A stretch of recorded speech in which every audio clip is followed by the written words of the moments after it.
I wanted to take this time and thank you for joining me today. I really appreciate you, taking the time to come today in the evening over there in South Africa. I'll start this episode just as I start any other by asking you, yes, welcome, and who is Sweet Mylo? Hi, Aaron. Thank you so much for having me. I'm really, really, really excited to be here. So, just to jump right straight to your question, Sweet Milo. Well, my real name, well, the one that my parents gave me is Milet. And then they gave me a nickname, Milo. And then Sweet Milo is the persona name that I use when I operate in the office that I operate in the creative world, being a writer, a content creator, yeah, and all these things. Excellent. Excellent. And by the way, would you like to tell us a little bit more about your background, where you're from, and where you grew up, and things like that? All right, so South Africa has got 9 provinces. One of them is Mpumalanga. I'm from there, born and bred there. And then when I turned 17, I came up to Johannesburg, the city of gold, where everything happens. Everything happens in Johannesburg. It's like our own New York. So I came up here when I was 17. Went to varsity, did my first year, and then unfortunately, when I was doing my second year, I had to drop out because um, I acquired rather visual impairment. But otherwise, I'm from a family of 6. I'm the only girl. I've got 3 brothers. Both my parents are still alive, but they're separated. And growing up around boys was quite interesting and fun at the same time because you have a 24-hour security. So the boys can come and take chances with you because they know you've got big brothers. But at the same time, I would play mainly male dominated sports and all of those things. But yeah, that's That's that's that's my look for you. Well, that's really interesting. That's great. So you mentioned how you lost your vision while attending university, and I will tell you that in my case, I was born blind with glaucoma. So, for me, I struggle tremendously to understand what it must be like to lose vision as an adult. Can you tell me, how you lost your vision and what that experience was like? Okay, so yeah, like I said, I was doing my second year. First semester, I was busy writing my exams. Actually, there was one module which was left for me to write before I actually finished the semester. So while I was studying for the last subject or module, I started experiencing something weird in my eyes. It was a bit sandy, it was misty, and all of those things. So I thought to myself, oh man, maybe I've been studying too much. Let me just take a nap or something like that. And then, when I wake up, everything is going to be fine. But the opposite actually happened when I woke up. The situation was very, very, very bad. Um, went completely blind on the left side. At least there was still a bit of vision on the right one. Went to doctors. They couldn't really detect what the problem was. Um, but later on, they figured that it was actually optical atrophy. So that's basically how my sight loss came about. It happened quite fast. It happened quite Right. fast, like yeah, an overnight type of a thing. So as we speak now, I'm completely blind on the left eye. I still have a bit of vision on the right eye, Mm-hmm. but it's not enough for to read printed material or anything like that. It's just to get me from point A to point B. Like even so, it's not that good.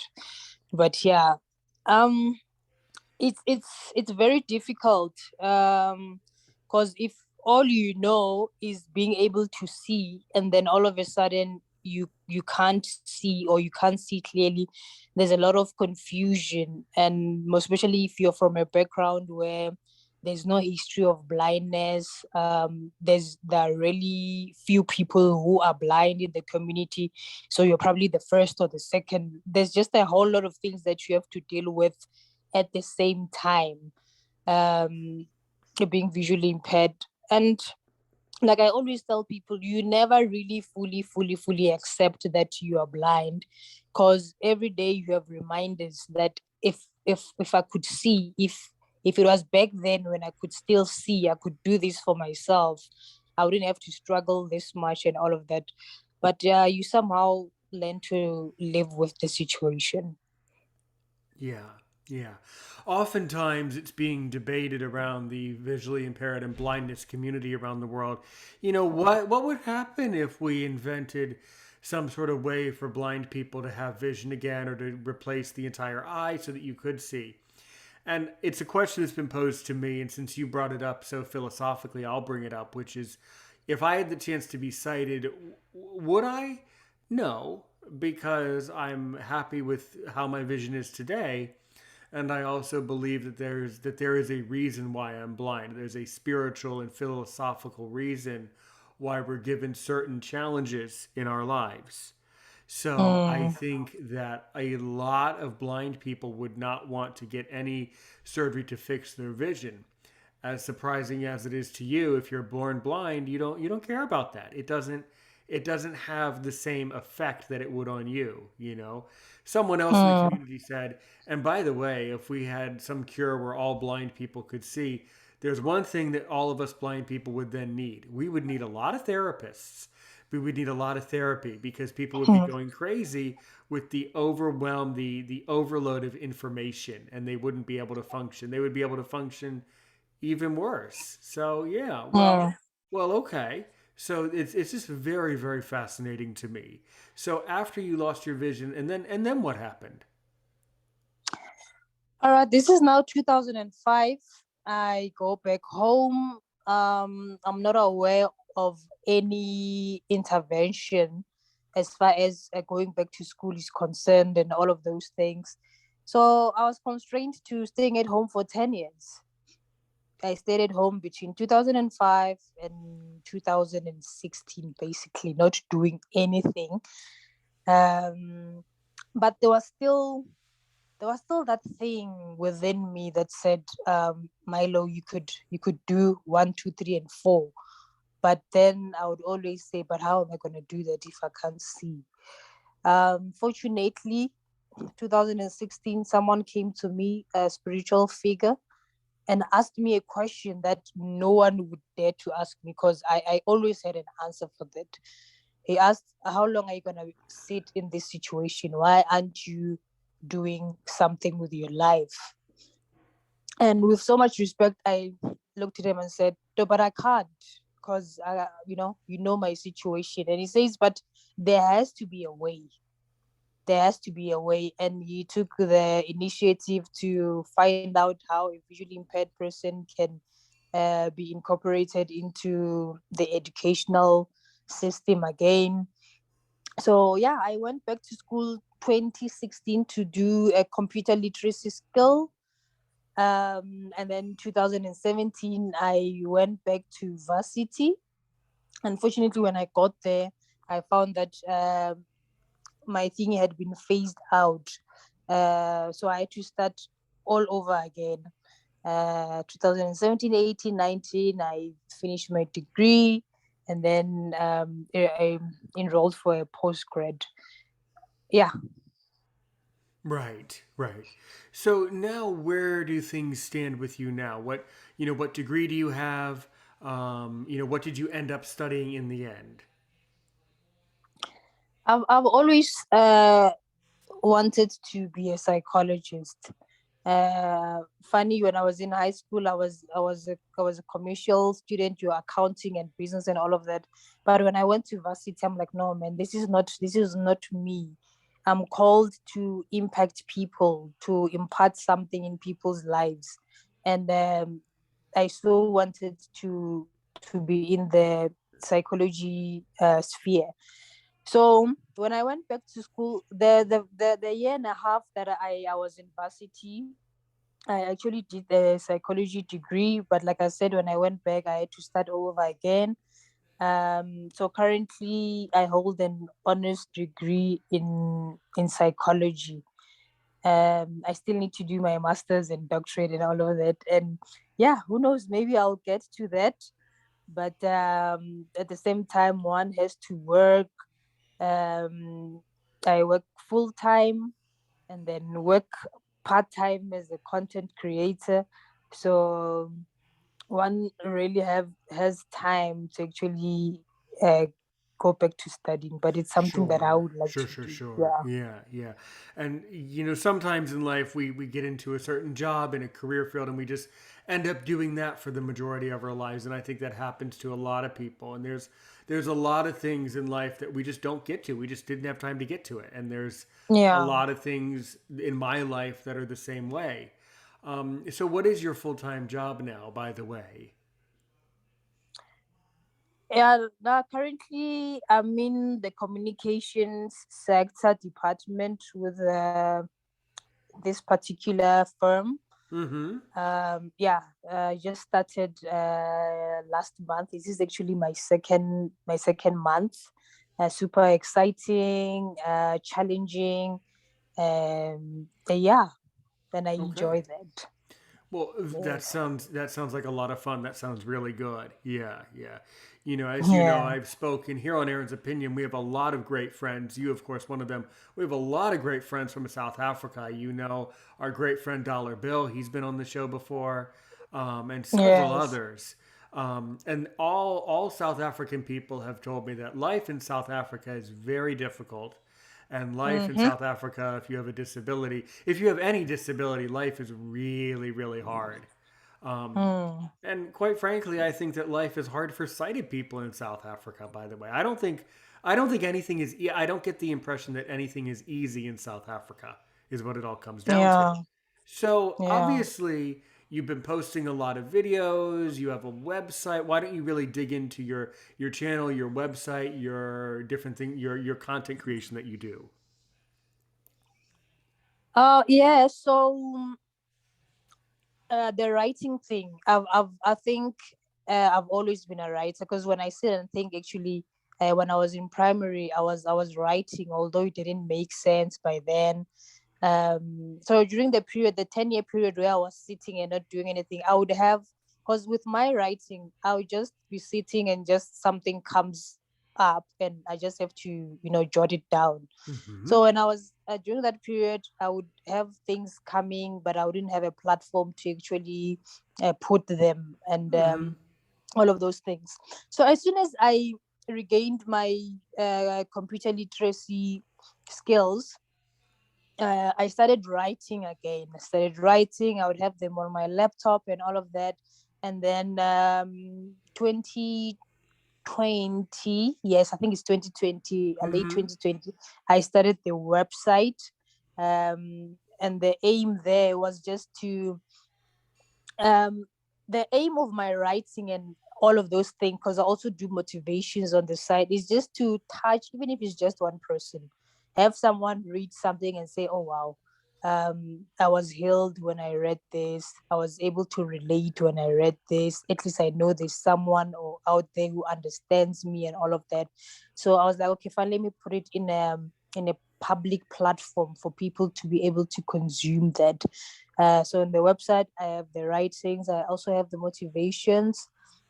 And then 6 months ago, I was like, okay, fine, let me start a YouTube channel now, which is solely gonna be aimed at educating society about Mm. visual impairment. And not Mm-hmm. only that, but at the same time, also showcase our capabilities. Because people think we are just people who need to be helped, people who are very vulnerable and all of those things. And as much as that is true, we still have a lot of capabilities. We have great artists in the disability sector. We have, all these things. So we need to show the world what we're capable of, and that's the aim of the YouTube channel. I really appreciate that. And I think that that's exactly what society needs. You know, we really need to start educating people about the truth of the capabilities Yes. of blind people. That's, so I just want you to know that I tremendously appreciate you for setting up this channel that you have and doing your critically important work. It really is more important than you are even aware, because what I'm just curious, Milo, have you listened, or by the way, have you ever heard of Aaron's Opinion before Aaron's Opinion contacted Sweet Milo? Have you had you ever heard of me in the past? I'm just curious. I actually saw you when you uploaded a dollar bills Oh, so a you have recording. you have heard Yeah. you have heard of me So in the that past. That's interesting. yeah, yes, that was the first time I bumped into you, and I listened, and I wanted to listen some more, and I appreciate it. Because everything, we have a saying here on Aaron's Opinion, which is to help one person today, help a million people tomorrow, and I think you totally understand it. If you can get even Mm, one person to read something that you wrote and it has a positive impact, then that mm, automatically means that a million other people will also read it. So that really is yes, how it works. You don't have to worry. Don't worry about how many subscribers you have or don't have. Just worry about if yeah, one person likes what you're doing, if one person is affected positively, then that really is the right thing to do. And that will really, exactly. years in the future, we'll look back and we'll say, I'm really glad that this content was created then, because we really need it now in the future. So, yeah. Mm. So, what are some of when you think about, you say you want to educate society about the truth about blindness and the capabilities that we have. So, what are some, everybody has all us blind people have our pet peeves or our little things that we wish society knew. So, what are some areas that you focus on when you approach the notion of educating the sighted world? Um, okay, with me, everything goes actually.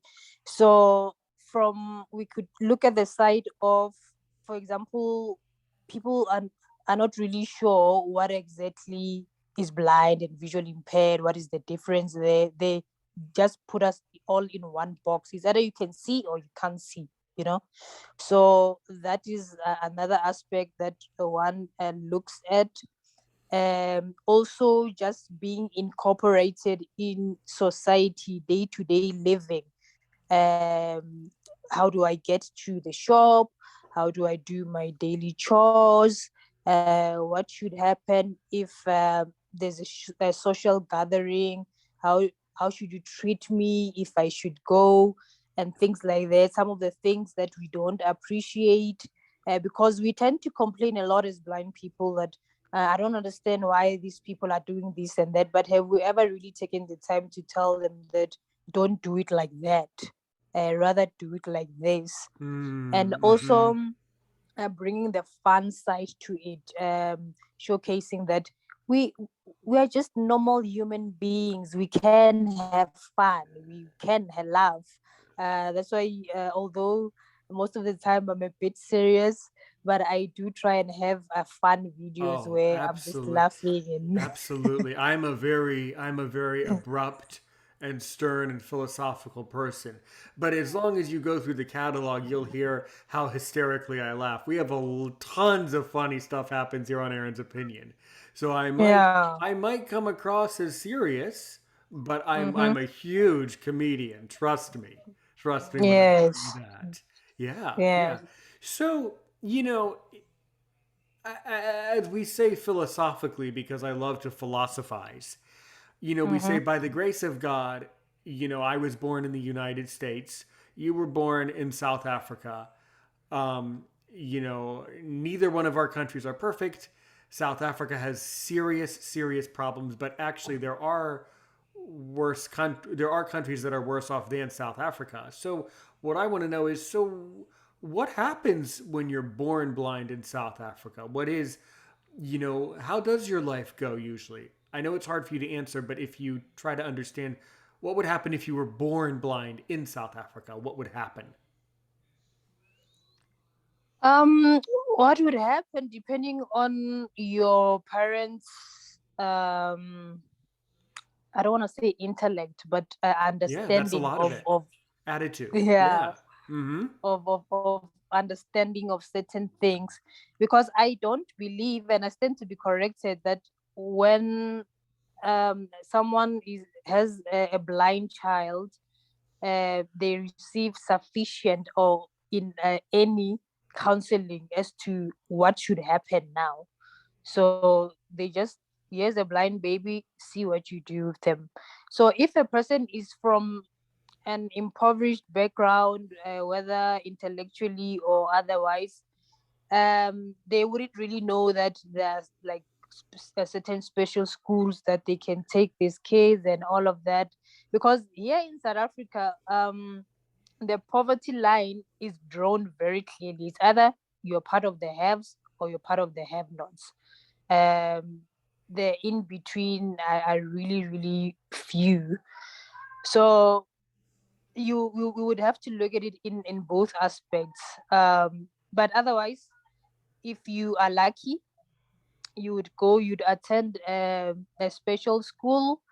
The special schools as well differ. You have the ones which are more sophisticated, if I may, and then you Mm-hmm. have the Mm-hmm. ones which are just, are just schools.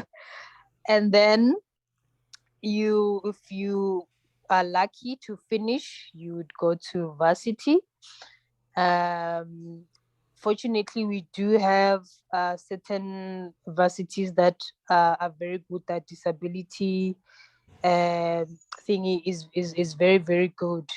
You would get assistance, and then you'd finish, you'll get your degree, and then the real struggle starts.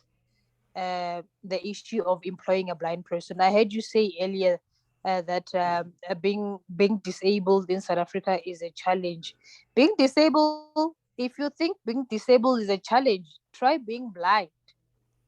Being blind is super, super, super bad. I don't know what makes. We still have a long way. Actually, we still have a long way to educate um, the employment sector that blind people can be employed. So I think that's the journey that a blind person would take. Mm. It's similar in the United States. It's hard to tell what is really more difficult, getting to university as a blind person in the States, which is very difficult, or if it's just a matter of realizing what you want to do after university. There was a time where I thought university was the hardest thing ever. I graduated from university and then I discovered the rest of life is the hardest thing ever, which is, I think, Mm-hmm. your point completely. Yeah. I mean, I've had to figure stuff out. A lot of times it's about you just have to trial and error, figure out what you're supposed to be doing, figuring out what you want to do. That is the hardest thing that you ever do is figuring out who you're supposed to be.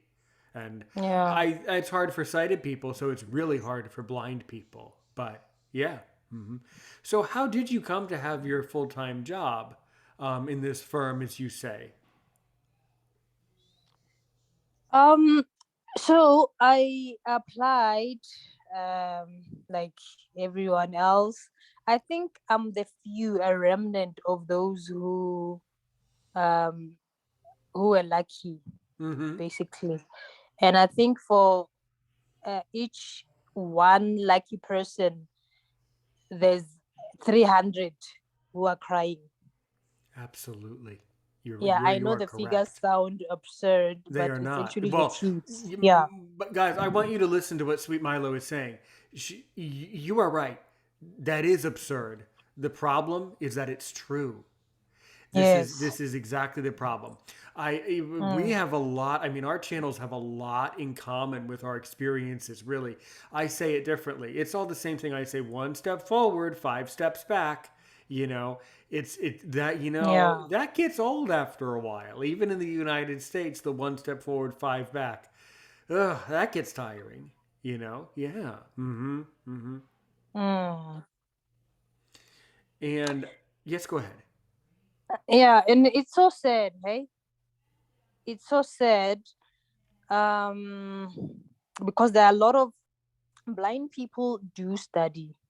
Right. They do study. They do have degrees. That some even have a 2 degrees going for their third, but they are Mm-hmm. not being employed. Yeah, And this that's is the a question major that problem. I'm saying. Mm-hmm. Yeah, that's the question that I'm asking organizations which are claiming to be representing blind people and all of those things, that what is the use for a person to go to varsity, a blind person to go to varsity? What message are we sending to the ones who are still in high school? That 16-year-old, what are we saying You if well, they look at the stats? yeah, you are. I just want to congratulate you. You are spot on. I mean, you really hit the nail on the head. That's Mm. and you know what else I can piggyback off that by saying, what message do we send to society when we allow blind people to get 3 degrees from a university and still don't employ them? What Yes. message does that send? I mean, Mm. Mylo, I've never thought of that before, but I'm glad you brought it to the forefront of my mind. That is a that is a really disturbing problem. That is a serious, serious problem. The other problem, Exactly. though, the other problem, and I want your feedback about it, is that we do have some blind people in the world who are willing to accept not doing things and not working. Now, I don't understand that. Mm-hmm. Can you explain that to me? Have you? I mean, you've done a lot of research. I can tell you really research the facts. What can you tell us about that fact? Yes, like for the half that I mentioned, that there are blind people who really study and all of that. The other half are those who are content with dropping out of school, moving from one learnership to another, or not even doing anything. I'm like, oh, but I get disability grant. I'm good. I'm covered.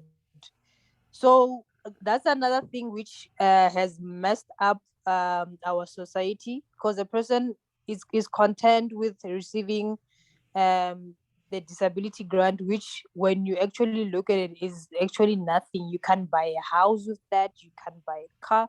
You can just make ends meet, live from hand to mouth. So if you are fine with that, then the rest of your life, then well, go for it. But then again, they're gonna come back and argue with you and say, but you go to school, you also come back and sit like the rest of us. So what is the difference between us? Yeah. Yeah, this is a serious problem. So, I have some ideas on what we need to start doing now, as in today. When you play this video, when you're watching this video, it will be in August, but today we're sitting here in February.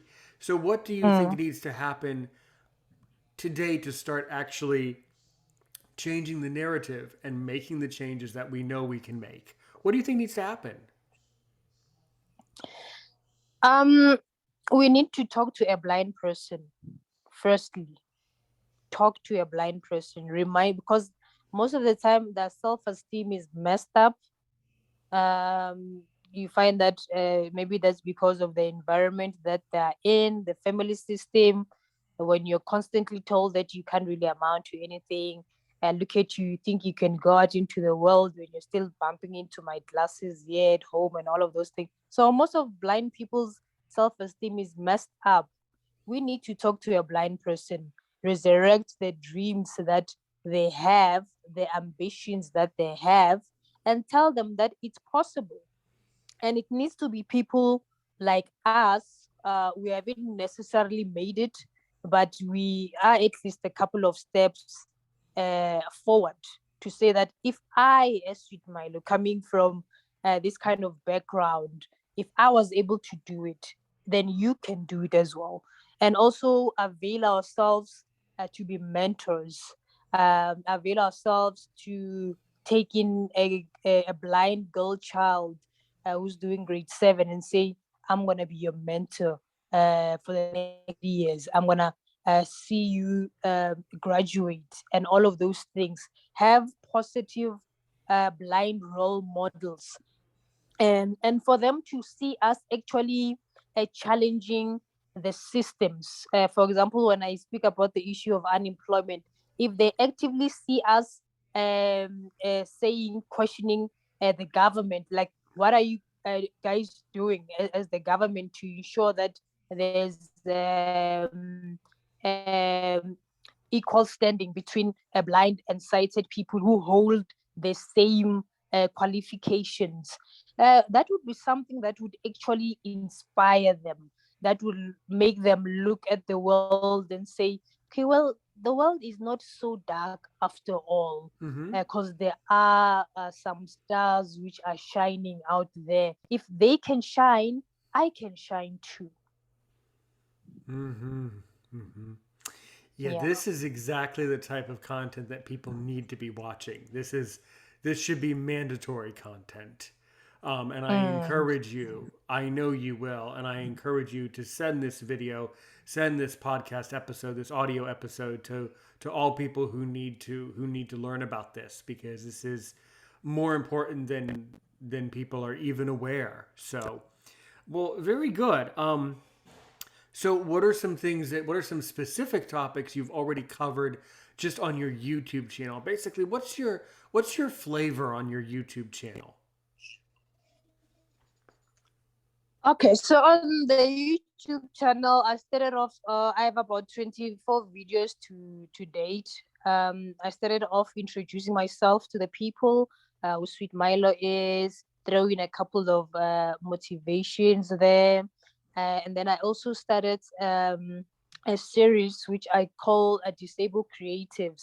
That's where now I bring in people who I perceive to have talent to just come in and tell us about what they're good at, showcase it on the slots and all of those things, and just world changers, basically people who are changing the world, looking at all aspects. That's why I said earlier that there's nothing that I don't touch, even the spiritual context. I answer the questions that people are sometimes afraid to ask. Like, for example, if you're from a Christian background, you tend to hear questions like, okay, fine, how can you believe uh, in faith, and not, why is the faith not working for you, why is it not opening your eyes? So those are some of the questions that I would be answering on the channel. So it's basically anything goes there.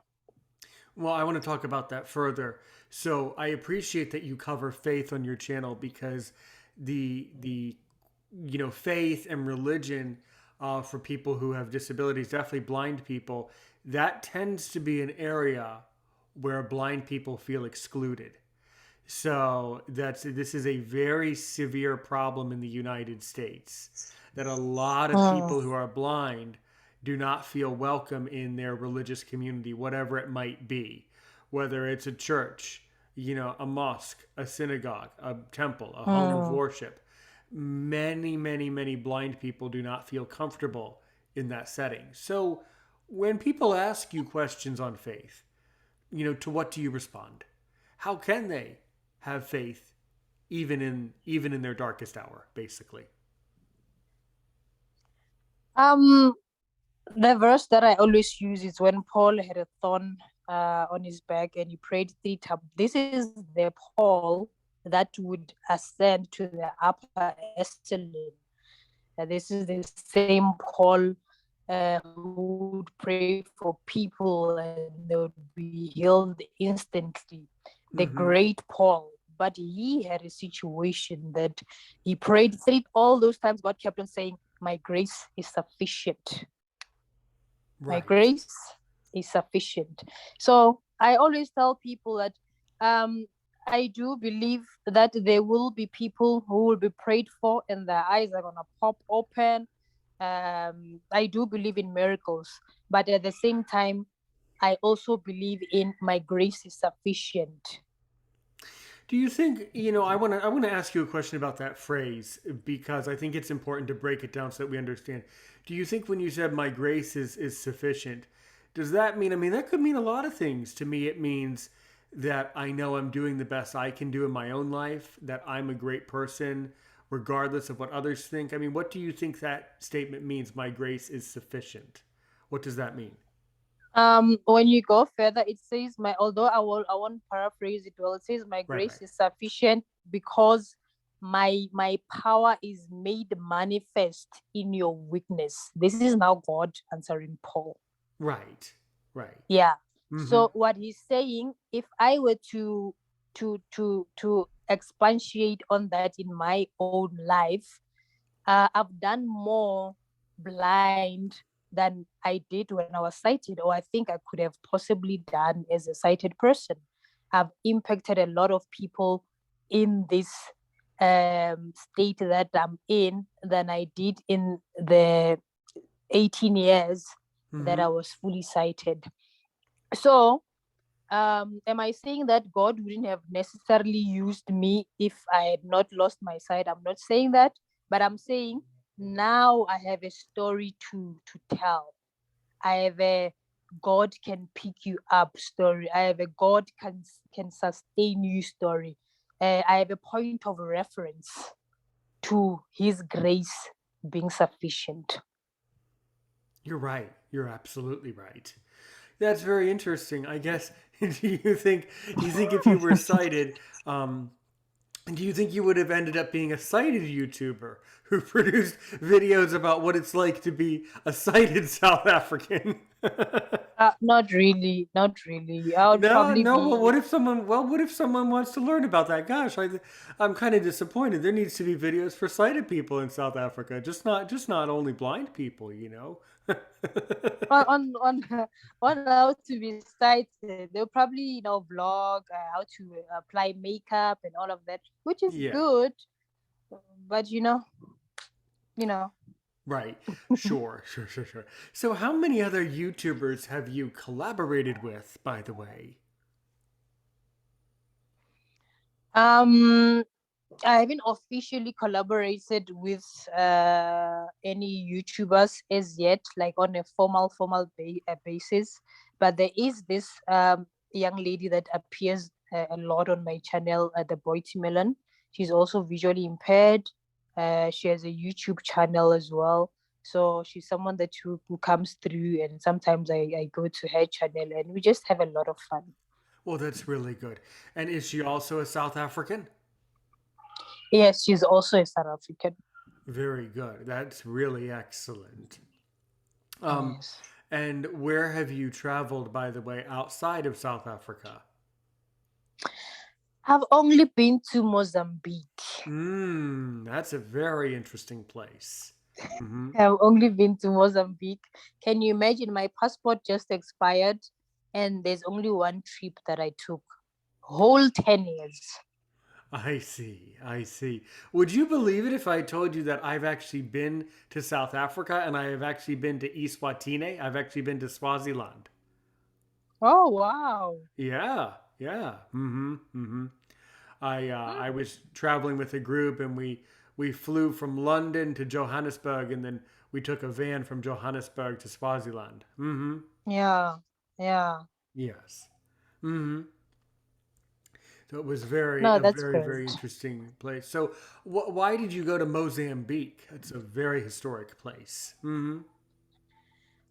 Mozambique, it was just a trip from church. So Mm-hmm. there's something that we're doing there as a church. So we're just going there to, check um, what we are sowing into. But it ended up being a very, very interesting trip. They cooked for us, and their food is a bit different to what we have here, and it was very, very nice. We went to the beach and all of those things. So I actually had fun. I would want to go back to Mozambique. Yeah, I remember Yeah. seeing Mozambique off in the distance when I was in Swaziland. We were in a place and they pointed, "You see over those mountains? You see those hills? That's Mozambique." So yes, Mm, yes, yes, that's very interesting.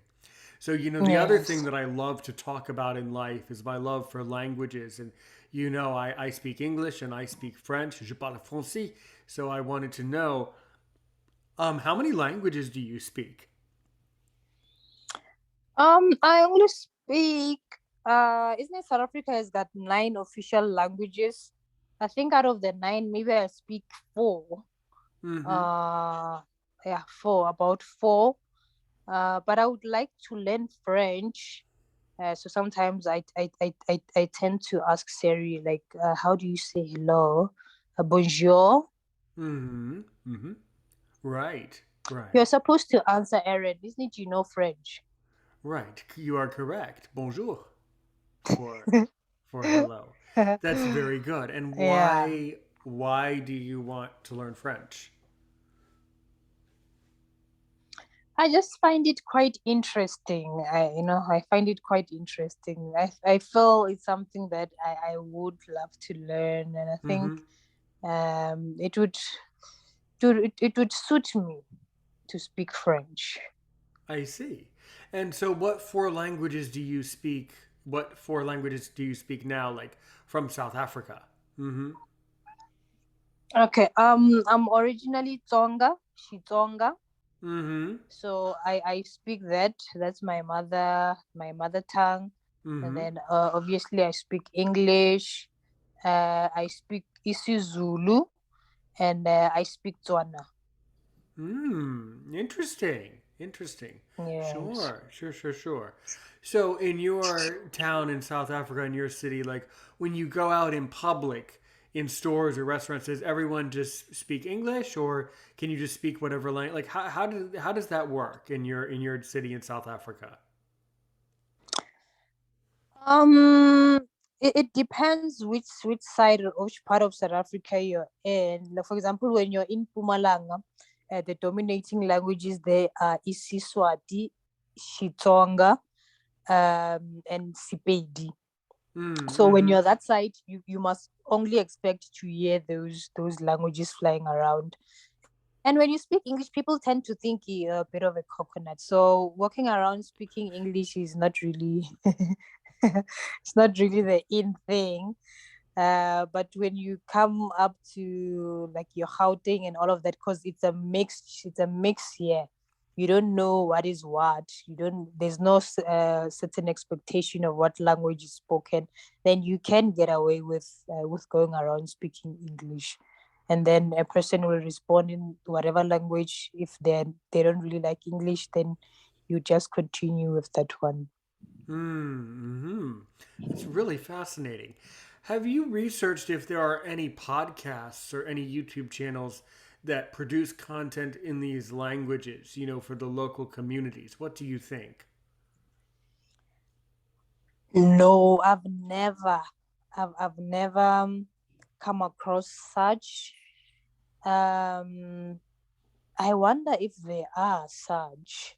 If there are, then there are very, very few. Well, There are very, maybe. very few. Well, maybe you can be one of the first YouTubers to produce some videos in Tonga in your language. Yes. Mm-hmm. I don't think I would do that, Erin. I would struggle a bit because I fully articulate myself in Mm-hmm. English. Um, there's there's um there's a slot that I have on this radio station back home that I do every Wednesday. And when I started last year, I was advised that you can't come in here fully speaking English because the people won't relate to you. You would need to use some vernac. And when I started, it was a bit difficult, but now I've got the hang of it. But now Mm. and again, I feel that okay, fine, maybe I could have been even more articulate if I had spoken in English. But maybe you're correct. I could give it a shot. Right, right. It would just be interesting, you know. I don't know. So you said something else that caught my interest there. You said that you have a slot on a radio station. So what can you tell me about that? That's always interesting to know. Yeah, it's just a slot, motivating slot, for like 15 to 20 minutes. Because I'm miles and miles away from home. So what I do is I record and then I send it through, and then every Wednesday, um, between 1900 hours and 19h30, they play that, whatever I would have recorded. But it's mostly disability orientated. I'm speaking to the disabled person and their caregivers and the society, but sometimes I also speak to the society at large generally, just to motivate them. Wow, wow. Well, that's a really excellent activity.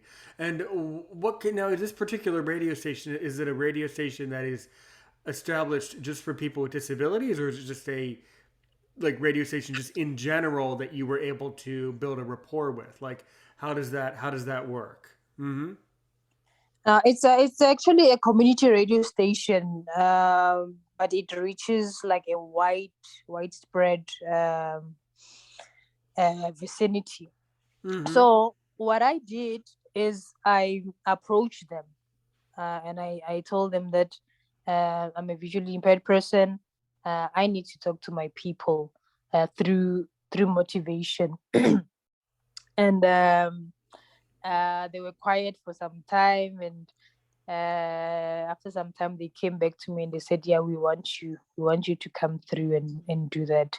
So it's not a disability based radio station. It's a normal radio station. Well, that's really excellent. See, that goes to show that there are some people in South Africa who, in your country, in your community, who do realize that you need to start speaking up about these things. You know, them giving you Yes. that chance shows that they're kind of recognizing that things are not perfect. But Mm. I'm really proud of them for having you on their station. That's so good. That's really really excellent. That's really fascinating. So, what are some other activities that you do, you know, in your free time that I would not expect you to do?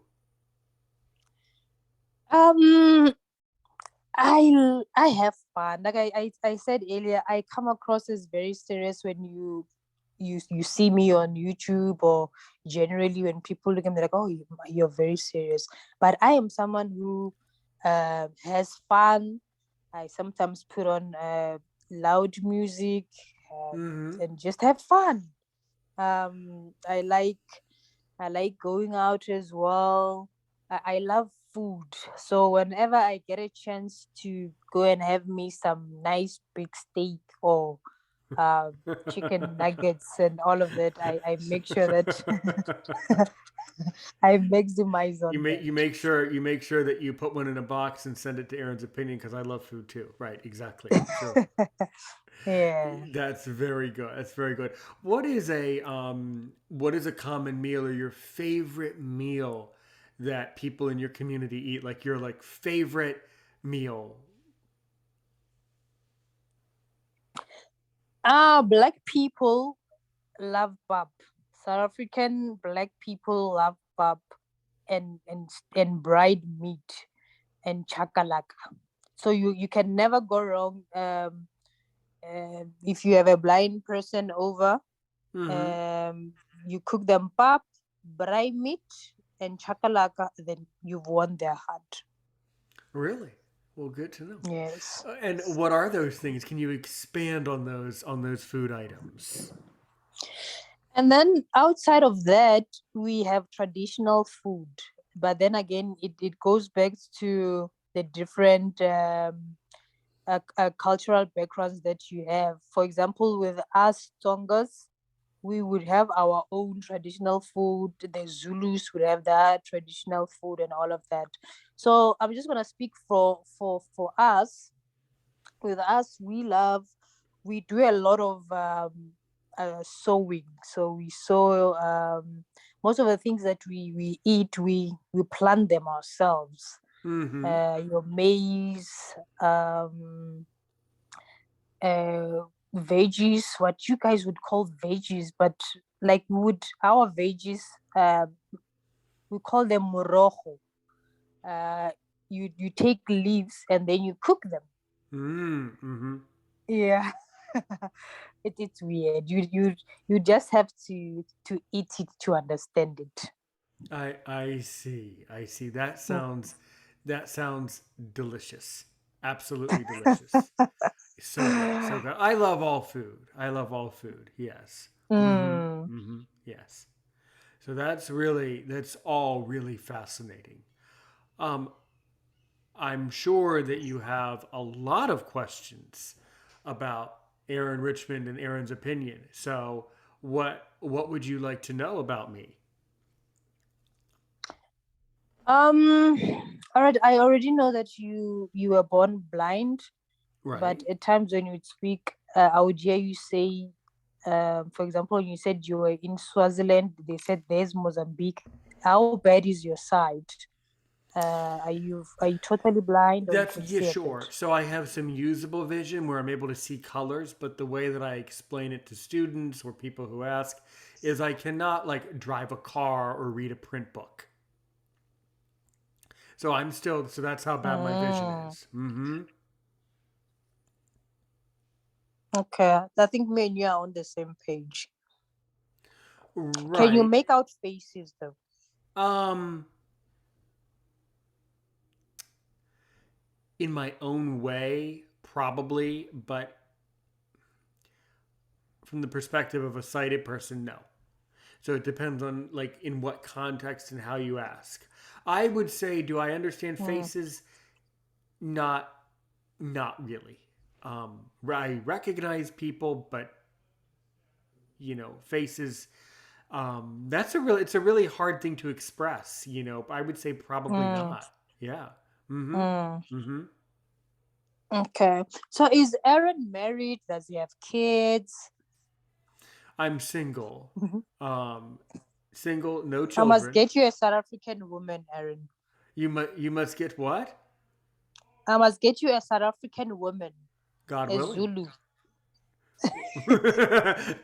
Wait. Oh, you brought that problem onto yourself. You should never have brought that up. Why do I qualify for a Zulu and not a Tonga? Nah, I think a Zulu would do you much better. But what are you saying about your Tonga people? What, they aren't that nice? What's going on with those Tongas? No, Tongas are very. You know what? The thing about us, we are very humble people. Um, but maybe you don't need a too humble woman. I think you need a feisty one.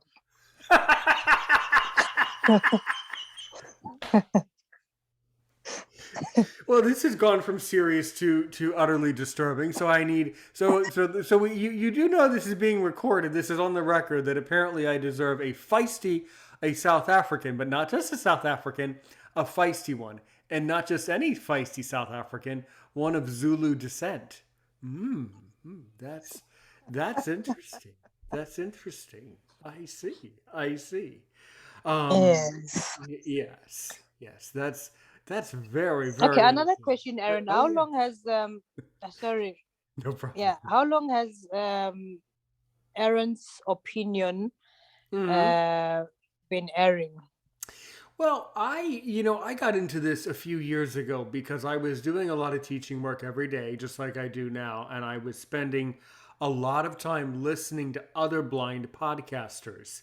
And I felt that they Mm, just were not open enough to my opinions and my needing to voice my opinion and be welcoming to society. So I found that really, if I have all of these opinions, um, you know, I need to just push record and, as we say, off to the races, right? Well, that's what I did. And so over the past couple of years, I have built up the product of Aaron's Opinion slowly but surely to the YouTube and then the, all the different ways that you can listen to the show and things like that. So, yes, that's really why I started Aaron's Opinion. Mm-hmm. All right, Aaron, last question. What exactly is Aaron's opinion Is about a blind people? Yeah. my opinion, and that's an absolutely brilliant finish, a brilliant way to end the episode. My opinion about blind people is two things. One is that we have far too many blind people who are not um, not really integrating appropriately into society, and that's either because of their attitude or society's attitude. But my opinion is that this would be, there would be no greater time than the present for us to start making these critical changes that really will help the future. Every episode of Aaron's Opinion Mm, is broadcast outwards in the future. So hopefully this episode will help someone in the future. I have a very futuristic lens and a very futuristic opinion of mm. society. Um, that is a really incredible, that's a really interesting question that you phrased. I loved that. Absolutely loved this episode. But Mhm. as we say, I always like to end this episode by saying, if you can ask me only one more question to really make me sweat to see if I'm worth my salt as a podcaster, what do you want to ask me?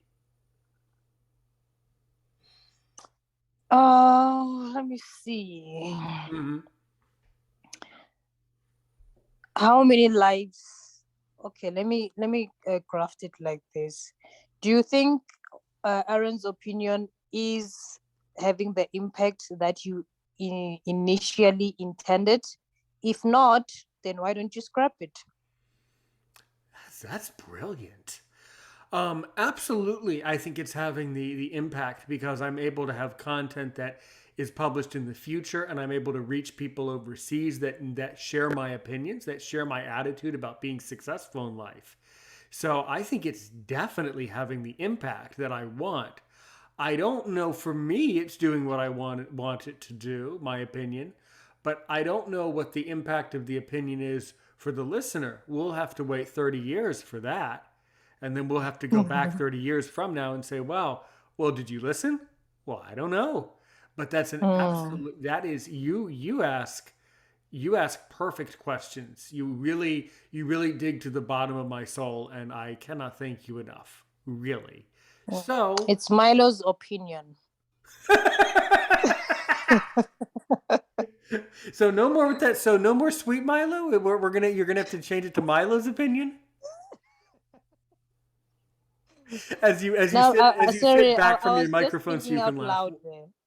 Well, you can have Milo's opinion if you want, but I think Sweet Milo is perfect actually for you.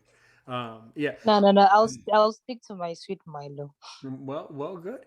So if someone wants to get in contact with Sweet Milo, how would they do that?